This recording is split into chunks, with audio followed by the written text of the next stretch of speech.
Mesdames, Mesdemoiselles, Messieurs, bonsoir. Je suis Kara Soli, heureux de vous retrouver sur votre chaîne de télévision Africain.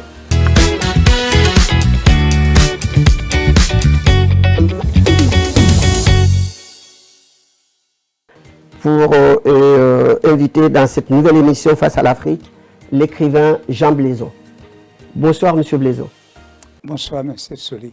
Merci d'avoir accepté notre invitation. Donc, vous êtes un écrivain à multiples facettes. Vous avez écrit plusieurs livres, dont le tout premier, La conversation de la paix entre deux terres. Oui. Alors, donc, est-ce que vous pouvez d'abord nous parler de vous et puis également de vos œuvres, de vos écrits?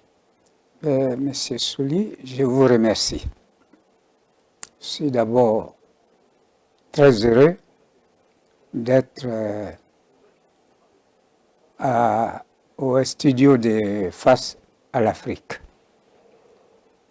Le mot l'Afrique déjà me réjouit et je vous remercie.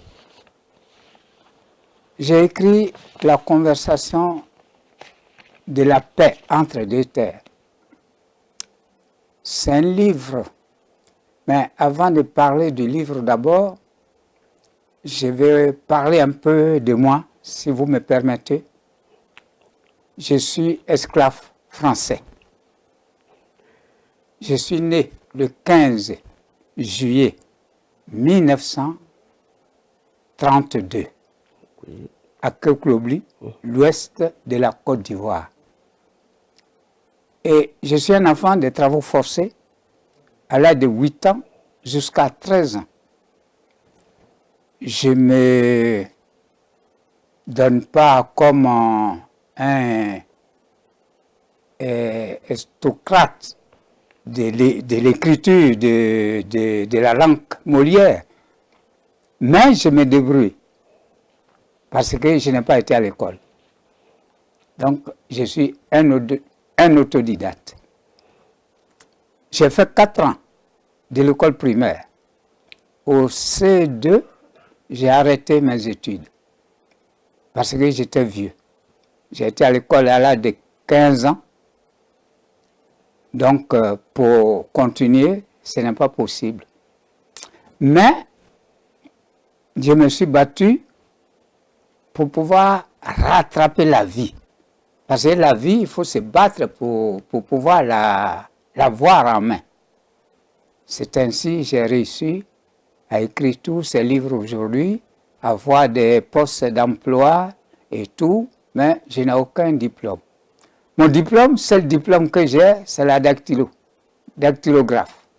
Ben, vous avez dit aussi dans votre biographie que votre papa vous a acheté 3 machines à coudre. Oui, mon père, voyant mon âge passé, il a dit que tu ne peux pas aller à l'école, donc tu vas devenir un tailleur, un couturier. J'ai dit, mais papa,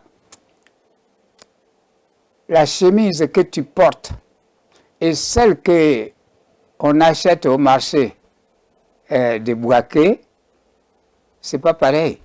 Donc ceux qui ont cousu, toi, ta chemise, ils ont été à l'école. Donc laisse-moi aller à l'école. Il dit, mais tu peux pas. On ne peut pas te prendre, tu es vieux. Et je me suis caché pour aller à l'école par ruse. Mais je ne l'ai pas écouté. Je n'ai pas réussi à ce que je voulais, niveau que je voudrais atteindre. Je n'ai pas réussi. Je n'ai pas arrivé même à avoir mon certificat d'études. Parce que je n'ai pas fait le CM1, CM2. Donc je suis resté au C2. Ah, il dit, voilà ce que j'ai dit. Bon, viens, on va aller au village. J'ai dit, je ne vais pas au village. Je m'en vais à Abidjan. Et tu verras ce que je ferai. C'est ainsi que je suis allé à Abidjan faire la manutention pour pouvoir payer les coûts de la dactylographie, pour pouvoir travailler comme... Parce que je voudrais absolument travailler avec le français dans son bureau pour le connaître. C'était mon objectif. Rien que ça. Connaître le français. Comment il agit. Et pourquoi il agit comme ça sur nous. Et ce n'est pas quelque chose qui date d'aujourd'hui. Vous êtes devenu en quelque sorte un nationaliste. Et si on peut le dire, mais pas le nationalisme violent qui déteste tout. Je voudrais apprendre avec eux, connaître d'où il vient et pourquoi ils font tout ça là, parce que pour faire tout ce qu'ils nous font, c'est qu'il y a quelque chose. Et jusqu'à mon âge aujourd'hui, je n'ai même pas encore arrêté pour chercher, je cherche. Oui, mais vous avez pris aujourd'hui une revanche sur la vie, parce que vous avez dit que vous n'avez pas de diplôme, mais vous avez quand même écrit énormément de livres, oui. Une douzaine. Oui. Et donc aujourd'hui, la langue de Molière, il n'y a pas de secret pour vous dans cette langue. Oui, il n'y a pas de secret, mais je voudrais avoir tête à tête avec l'homme qui est là et qui dirige mon Afrique.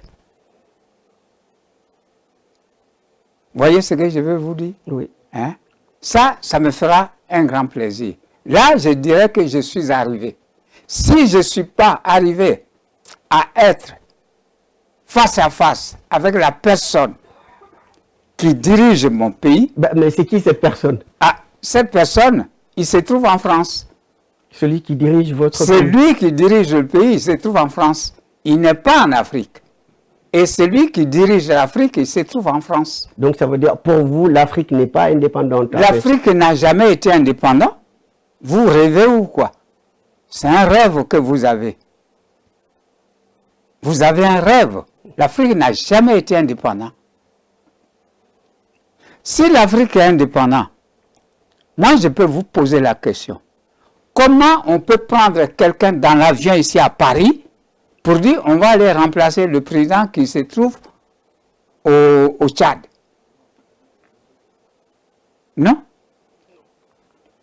Si le peuple a choisi quelqu'un au Tchad, c'est le peuple qui doit remplacer le président qui est là. Ce n'est pas l'avion, ce n'est pas dans l'avion qu'on va mettre quelqu'un pour aller remplacer quelqu'un au Tchad. Oui, j'ai lu un de vos livres sur la démocratie. Oui. Vous avez écrit des lettres ouvertes à un certain nombre de dirigeants africains, et notamment ceux de la Côte d'Ivoire. Mm-hmm. Donc, pourquoi vous avez cette soif aujourd'hui de vous mêler de la politique, en quelque sorte?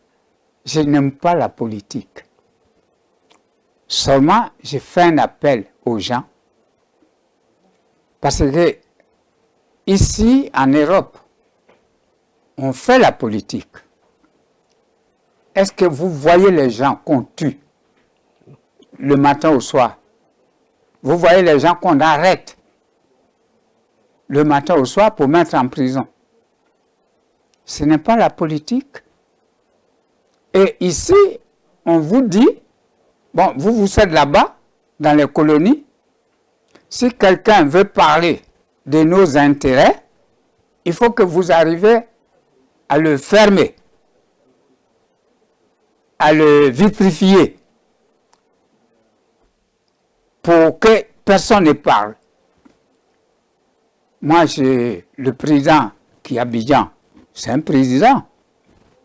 C'est le président de mon pays. Mais dans mon fort intérieur, ce n'est pas lui qui commande mon pays. Parce que tous les ministres qui sont là-bas, ils ont les sosies ici à Paris qui dirigent. Chaque fonction là-bas a un ministre ici à Paris qui dirige. Donc vous parlez du président Ouattara? Oui. Donc je ne vois pas, parce que demain, moi j'arrive, je dis bon, président, est-ce que ce que vous faites là, est-ce qu'on peut le faire comme ça? Non. Il a été choisi pour faire ce qu'il est en train de faire, donc personne d'autre ne peut l'arrêter pour dire non, ce que tu fais là, on peut le faire comme ça. Et pourtant, il y a certains qui considèrent qu'il a bien géré la Côte d'Ivoire. Hein, mais c'est normal. Sur le plan des infrastructures. C'est normal. Abidjan, c'est Abidjan. Mais après Abidjan, il y a quoi après? Hein? Il n'y a rien d'autre à Abidjan. C'est Abidjan. Comprenez bien ce que je suis en train de dire. Oui. Abidjan, c'est Abidjan. C'est un phare qu'on montre.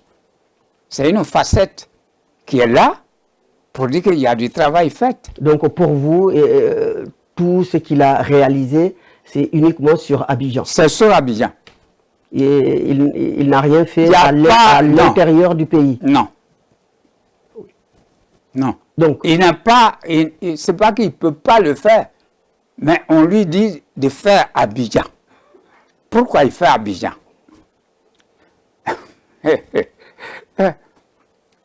Regardez, j'ai un document ici. J'ai un document ici, comment on appelle, le témoignage d'un ex-Illuminati, deuxième partie. Si vous me permettez, je vais lire un paragraphe. oui. Et ce paragraphe va vous montrer qu'est-ce que ça signifie. D'abord, sur l'autre page où se trouve M. Afingessa, on me parle ici, Washington, Londres, Paris ont prévu de faire la Côte d'Ivoire un pays sans nationaux. Véritable. Un pays sans conscience nationale. Le but est donc d'aboutir à un pays dirigé politiquement par l'immigré docile. C'est pas moi qui l'ai écrit. Hein? C'est qui a écrit? Il s'appelle Derrickson. C'est un Illuminati qui a écrit ça. D'accord. Hein? Oui, mais ça c'est revenir sur l'ivoirité. Est-ce que vous ne croyez pas que c'est dangereux pour un pays? Mais est-ce que quand on dit français ici, là, c'est dangereux? On dit français. C'est pas dangereux d'être français, donc c'est pas dangereux d'être ivoirité, non? Il n'y a rien. On dit français, on dit guinéen, on dit malien, on dit ivoirien. Où est le danger? Il n'y a rien. Il n'y a aucun danger. La Côte d'Ivoire a l'habitude de recevoir. Nous sommes les gens dociles qui reçoivent. C'est pourquoi je dis, je vais vous faire une autre lecture, si vous me permettez. C'est très important de ce que vous me posez comme question. Qui parle ici? Il s'appelle Zbigniew Brzezinski, qui fait partie de l'FMI. Je crois qu'il est président directeur de la Banque mondiale et l'FMI. FMI, c'est le Fonds monétaire international. Voilà. Chers amis, les choses commencent à se compliquer pour nos intérêts. Et nous devons vite réagir. Les masses populaires à travers le monde s'éveillent de plus en plus. Cela met en mal tous nos plans conçus avec tant et tant de moyens pour aboutir au nouvel ordre mondial, comme l'ont souhaité nos illustres prédécesseurs, Rockefeller, Rothschild, Weishaupt. Le Grand Asie centrale est en train de nous échapper parce que nous avons sous-estimé par l'orgueil la Chine et la Russie de Vladimir Poutine. Sans oublier le Venezuela, dans nos services, ont contribué à la suppression Hugo Chavez. Le Chili, le Brésil, l'Équateur, l'Inde et les satellites naissants. La Syrie ne cesse de nous surprendre par sa capacité de résistance contre nos intérêts géostratégiques, si nous ne faisons rien, les peuples que nous dirigeons se rendront compte de notre véritable nature et tout ce que nous avons bâti s'écroulera et je ne donne pas cher de nos vies. D'accord. Donc ça veut dire que c'est un appel à dominer encore plus. À dominer encore plus. Et c'est pas fini. Il dit quoi? Je vais d'autre part soulever un point important. Nos intérêts en Afrique, et notamment en Afrique de l'Ouest,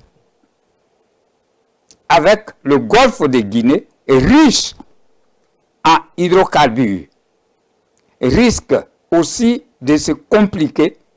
Nous pensions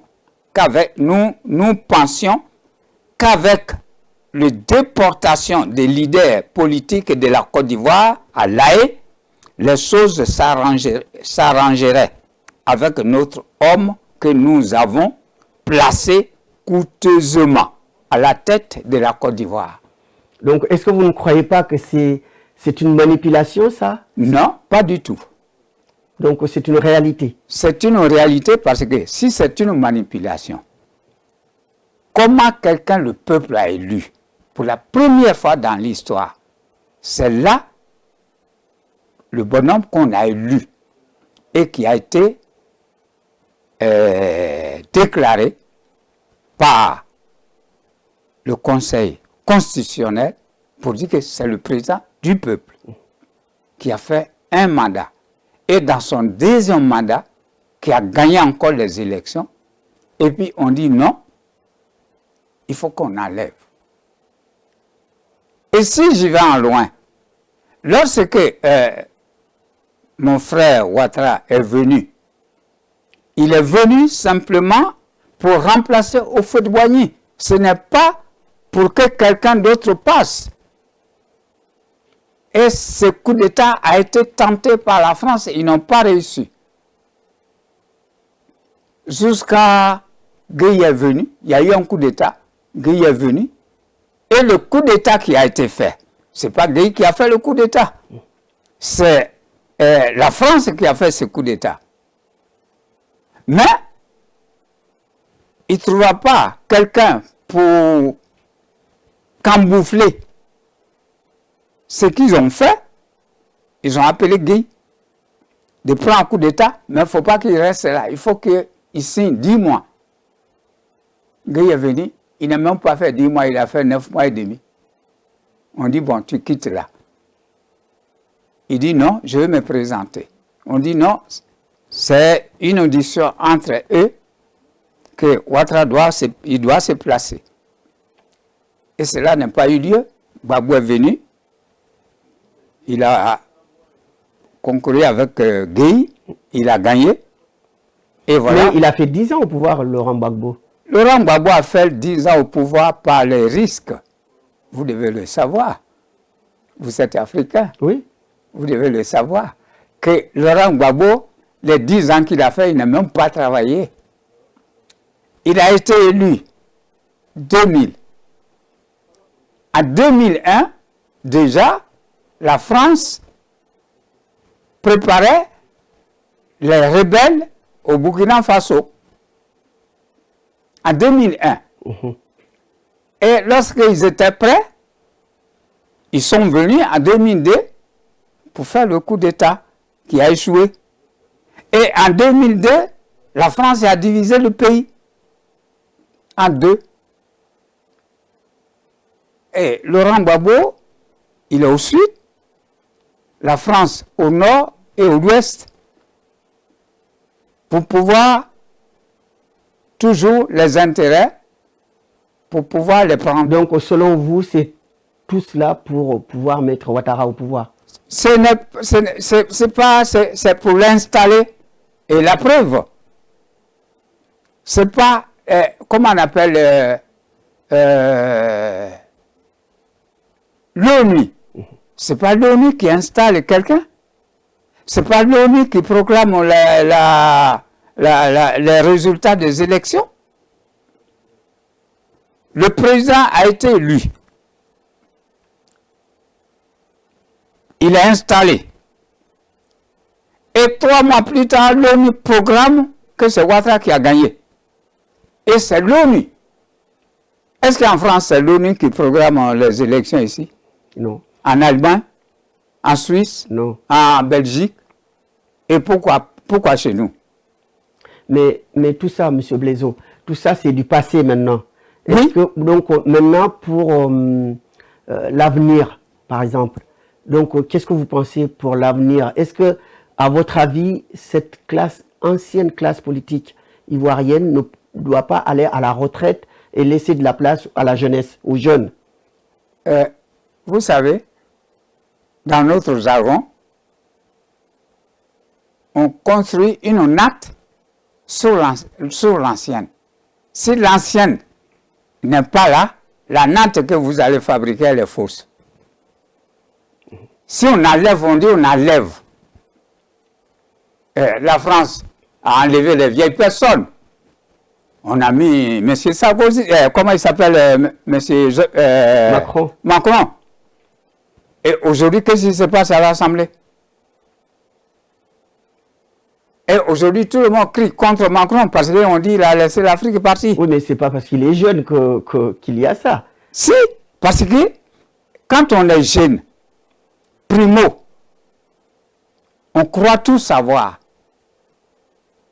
Et on refuse de discuter avec les gens qui sont assis déjà, mentalement. Et cela pose un problème. Quand tu es jeune, les jeunes ont envie de bousculer sans regarder derrière. Or, une personne mûre qui est là, il bouscule, mais il calcule. Il ne faut pas que le pays trébuche. Voilà le travail. Donc, à votre avis, par exemple, parce que là, maintenant, il y a 3 pays africains, parce qu'on parlait de l'indépendance de l'Afrique, et qui ont quasiment tourné le dos à la France, ouais. Notamment le Burkina Faso, le Mali, le Niger, et d'autres aujourd'hui sont moins attirés par la France, notamment la Guinée-Conakry, le Sénégal. Donc, maintenant, votre vœu est en train de s'exaucer parce que les pays africains prennent de plus en plus leur indépendance vis-à-vis du colonisateur, du colon. J'ai écrit à M. Macron. Je lui ai écrit une lettre. Oui. Et j'ai mis un livre qu'on appelle le procès de la honte de Laurent Gbagbo. Oui. Le procès de la honte. Comment quelqu'un envoie à La Haye, on dit qu'il a tué du monde. Et il arrive à La Haye, on dit qu'il n'a rien fait. On le garde 10 ans. De la Côte d'Ivoire jusqu'à La Haye. Simplement pour que l'autre puisse bien s'asseoir. Et on dit qu'il n'a rien fait. Il revient. Mais avant de dire qu'il n'a rien fait là, on a tué quand même 1 500 000 personnes et on déclare 3 000 morts. Oui. Dans ma région, à l'ouest, une seule partie. Dans l'ouest, on est nombreux, qui a beaucoup de langues dans l'ouest. Et moi, dans ma région simplement, il y a eu 52 000 morts. C'est que les corps qui sont couchés comme ça qu'on a compté. Village par village. Il y a eu 52 000 morts.